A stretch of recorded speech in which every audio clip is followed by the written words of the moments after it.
ایک بزرگ فرماتے ہیں میں طواف کر رہا تھا، ایک عورت کو میں نے دیکھا کہ وہ کہہ رہی تھی اللہ میں اس حال میں بھی تجھ سے راضی، اللہ میں اس حال میں بھی تجھ سے راضی۔ تو وہ فرماتے ہیں کہ میں نے پوچھا کہ اے خاتون تیرے ساتھ کیا معاملہ پیش آیا؟ وہ کہنے لگی کہ میں اپنے گھر میں تھی، میرے 3 بچے تھے چھوٹی عمر کے،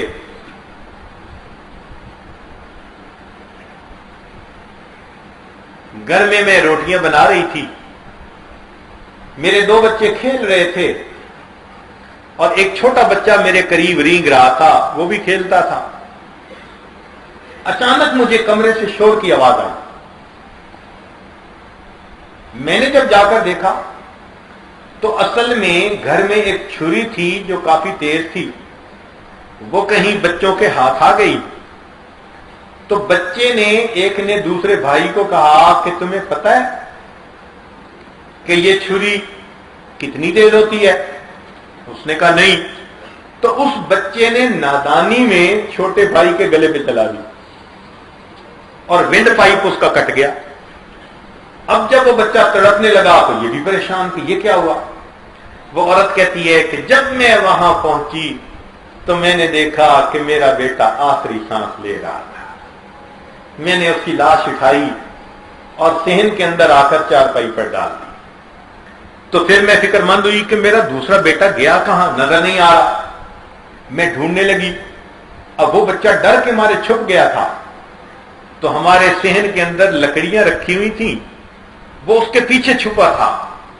جب میں وہاں دیکھا تو وہاں پر ایک سانپ تھا جس نے اس بچے کو کاٹا اور وہ بچہ بھی وہاں مرا پڑا تھا۔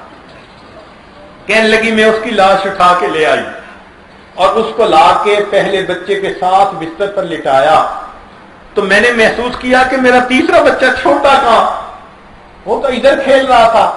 کہنے لگی جب میں قریب آئی میں نے دیکھا وہ بچہ چھوٹا تھا، رینگتے رینگتے وہ تنور کے اندر جا گرا تھا۔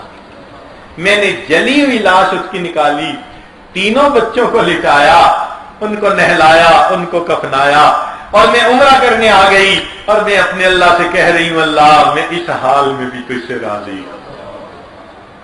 اگر اس حال میں بھی لوگ اللہ سے راضی ہیں تو ہم پر کیا پریشانیاں ہیں؟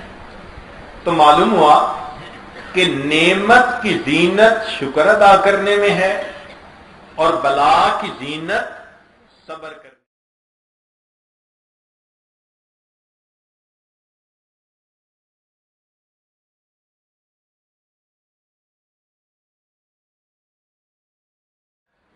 صبر کرنے۔